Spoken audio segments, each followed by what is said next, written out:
Manap pacar bai gedaljak tongnai tebo khoroknino romkha Agartala Rail Police kedungma sal romoino kharjak tongmani hene samani Agartala Rail Police thanani ushi Taposh Das samung hamya khlainai rokno phasalni sanja jorani simino romna bagai naitukmung khlai tongmani GRP thanate sidai thanani police sidai thana bai khobjak horin kholani simi romkha samung hamya khlainai rokno romjangnai rok wngkha Bapon Das tei Gutom Sarkar borok khoroknino Ranga Murani tongnai hene saklaike police Bangladeshi te Rohingya rok illegally Bharata habmani bagai gedungma sal romino a khoroknei gedaljak tongmani borokni phasing dorbaryago naharjaka Agartala Rail Police thanani usi Taposh Das saklaika lai thanai 30 April salmaniwo dalai bai khlaiye khorokda Bangladeshi no rommani GRP thanani police rimanno borokno sungmung khlaika borok ar sungmungo no phaika mana pacar bai gedaljak nai khorokni siklani mung phasalni horo rommani ulo chasalo borokno adolat tisha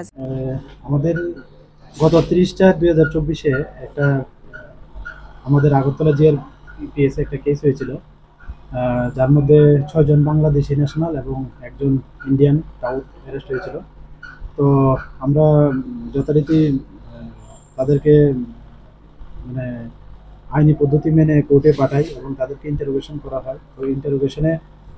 অনেকের নামই বেরিয়ে আসছে তার মধ্যে গতকালকে আমরা দুজনকে arrest করেছি এদের মধ্যে তো তাদেরকে আমরা সিদাই থানার অন্তর্গত এখানে হরিণাকলা প্লাস একটা জায়গা আছে ওইটার পাশেই ডিউপির পাশেই তাদের বাড়ি বর্ডার ফেন্সিং এর পাশেই তো আমরা সিদাই পিএস এর সহযোগিতা নিয়ে দুজনকে অ্যারেস্ট করেছি এবং এদের একজনের নাম হলো গৌতম সরকার একজন হলো বাপন ভৌমিক তারা ওই মানব পাচারের সঙ্গে যুক্ত আছে এবং আরও তারা এমন অনেক মানে ব্লেম ছিল তাদের জিনিসটা তারা আরও অনেক আগে থেকে এটার সঙ্গে জড়িত যাই হোক আমরা আজকে তাদেরকে মহামান্য আদালতে পুলিশ রিমান্ডে পাঠাবো এবং এখনও তাদেরকে দফায় দফায় ইন্টারোগেশন চলছে তো নিশ্চয়ই তাদের কাছ থেকে আরও অনেক কিছু বেরিয়ে আসবে যেটা আমাদের তদন্তের স্বার্থে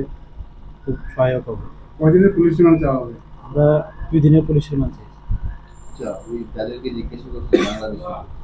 আরো অনেকগুলো নাম বললো ওইখানে কি আর কেউ আছে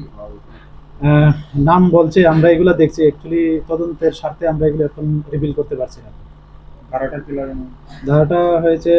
120B/212/370 আইপিসি এবং আইপিপি একটু লাগানো হয়েছে এবং ফরেনার একটু আছে